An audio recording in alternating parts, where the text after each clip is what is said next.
A volte sui mercati succedono cose strane, che ti fanno pensare. Oggi ne vediamo due, accadute lo stesso giorno. E la domanda sorge spontanea. Due allarmi così, insieme, possono davvero essere un caso?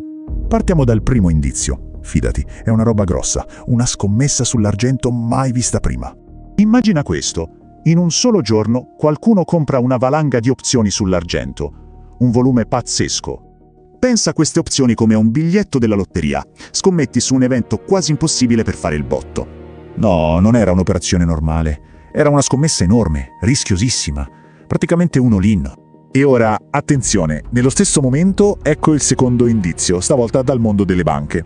La banca centrale americana, la Fed, ha dovuto iniettare 30 miliardi di dollari di liquidità, all'improvviso.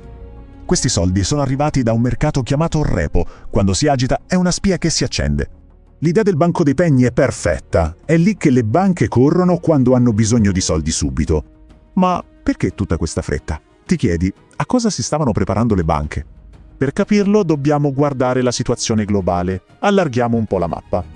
Questo è lo Stretto di Hormuz. Tienilo a mente, è uno dei passaggi più importanti e delicati del mondo. Pensa a un'autostrada, una corsia per tutto il petrolio mondiale. Se si blocca è il caos. Da questo piccolo stretto passa un flusso enorme e continuo di navi, è il cuore pulsante dell'energia. Giusto per darti un'idea, da lì passa un quinto di tutto il petrolio del pianeta. È un bel po' di gas.